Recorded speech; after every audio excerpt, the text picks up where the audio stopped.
Assalamualaikum warahmatullahi wabarakatuh. Di video kali ini saya akan menyampaikan informasi mengenai BLT BBM. Karena beberapa hari yang lalu ada KPM yang nanya ke saya dan juga ada yang masuk di kolom komentar ya beberapa hari yang lalu bahwa Kak, saya cek nama saya di Cekbansos kemensos.go.id. Di sana itu saya tercatat sebagai penerima BLT BBM. Tapi nyatanya sampai saat ini saya belum mendapatkan undangan dari kantor pos maupun kelurahan. Nah, kabar baiknya buat Anda semuanya yang pada saat cek namanya di cekbansos.kemensos.go.id lalu kemudian di sana tercatat sebagai penerima bansos BLT BBM, tapi sampai saat ini merasa belum mendapatkan bansos BLT BBM-nya, khususnya di tahap 1 ya, karena untuk BLT BBM ini kan ada 2 tahap ya. Yang di tahap satunya itu berada di periode bulan September-Oktober, dan di tahap 2-nya nanti insya Allah akan dicairkan di bulan Desember, tapi berada di periode November dan juga Desember. Nah, khususnya di tahap 1 ini apabila dicek namanya di sana sebagai penerima BLT BBM, kemudian tercatat sebagai penerima BLT BBM, tapi sampai saat ini merasa belum menerima bantuan sosialnya. Kabar terbaiknya adalah sekitar beberapa hari yang lalu, karena saya berada di dalam grup koordinasi penyaluran bantuan sosial dari pihak pos dan juga dinas sosial, akhirnya di dalam grup tersebut kami semuanya mendapatkan informasi pemberitahuan dari pihak posnya langsung bahwa katanya ada batch susulan untuk penerima BLT BBM. Dan untuk batas akhir pencairannya itu sampai dengan tanggal 29 Oktober ini. Jadi itu artinya buat KPM-KPM yang tercatat namanya sebagai penerima BLT BBM, kemungkinan besar namanya berada di dalam batch susulan ini. Dan ditunggu aja, mungkin akan segera diinformasikan oleh masing-masing pendamping sosialnya atau akan segera disampaikan, diinformasikan lewat desa atau kelurahan setempat.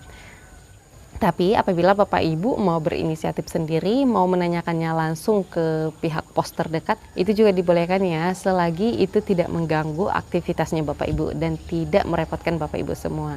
Tapi harus dipastikan dulu, harus dicek dulu namanya di cekbansos.kemensos.go.id. Nah, di sana apabila sudah tercatat sebagai penerima BLT BBM yang tahap satunya, tapi merasa belum menerima bantuan sosial, bisa jadi itu adalah namanya Bapak Ibu yang berada di dalam batch susulan ini. Tapi di sini harus perlu dipastikan betul-betul ya, karena ini sering sekali terjadi kesalahpahaman berkali-kali ya. Jadi masyarakat ini, KPM ini ngecek namanya di Cekbansos. Di sana katanya dia itu tercatat sebagai penerima bantuan sosial.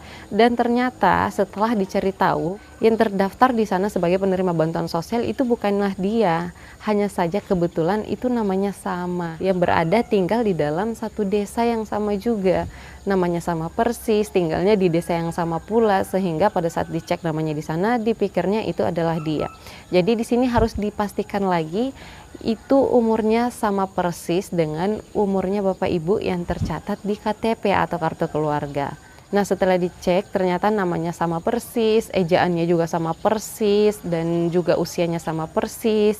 Selanjutnya Bapak Ibu harus cek lagi nih, apakah selama ini Bapak Ibu itu menerima bantuan sosial seperti PKH maupun BPNT.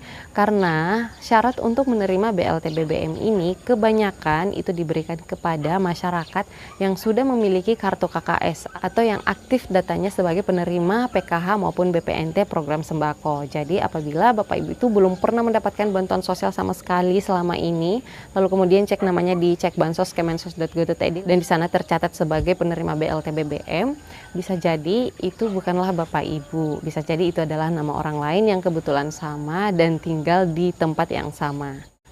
Nah, berikutnya untuk informasi tambahan ya, untuk BLT BBM ini itu anggarannya sementara hanya sampai 4 bulan, yaitu bulan September, Oktober, November, dan Desember. Dan di bulan September, Oktober ini itu besaran bantuannya 150.000 per bulan. Jadi total bantuan yang akan Bapak Ibu terima untuk BLT BBM ini yang di tahap 1 periode bulan September dan Oktober itu sebesar Rp300.000. Dan Rp300.000 ini itu berupa uang tunai dan Bapak Ibu bisa belanjakan sesuai dengan kebutuhannya Bapak Ibu, bukan harus wajib dibelikan BBM ya, bukan, karena BLT BBM ini kan diberikan bagi masyarakat yang terdampak karena naiknya harga BBM, karena naiknya harga BBM itu mempengaruhi kenaikan harga komoditi juga, sehingga diberikanlah BLT BBM ini kepada masyarakat-masyarakat yang dianggap terdampak oleh kenaikan harga BBM dan kenaikan harga komoditi yang disebabkan oleh kenaikan harga BBM tadi. Jadi 300.000 itu berupa uang tunai diberikan kepada Bapak Ibu yang berhak untuk menerima bansos BLT BBM ini, dan itu harus utuh Rp300.000. Tidak boleh ada pemotongan. Jadi apabila Bapak Ibu merasa menerima BLT BBM-nya ini ternyata nominalnya bukan Rp300.000 tapi mungkin dilakukan pemotongan-pemotongan ini dengan alasan ini itu, perlu Bapak Ibu semuanya ketahui. Yang namanya BLT atau bantuan sosial apapun itu tidak boleh dilakukan pemotongan dari pihak manapun dengan alasan apapun. Jadi kalau ada yang merasa BLT-nya itu atau bansos-bansos lainnya ternyata dilakukan pemotongan oleh oknum-oknum tertentu, silakan Bapak Ibu semuanya kumpulkan bukti-buktinya. Kalau perlu sertakan saksi-saksinya, lalu kemudian laporkan orang tersebut.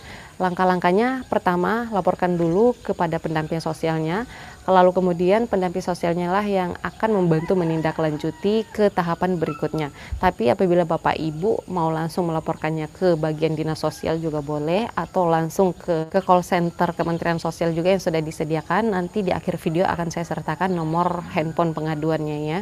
Jadi di sini kita semuanya harus sama-sama mengawasi yang namanya bantuan sosial. Entah itu masyarakat umum, apalagi si penerima bansosnya. Jika Bapak Ibu termasuk sebagai penerima bantuan sosial dan merasa bansosnya itu dipotong, silahkan langsung laporkan orang tersebut.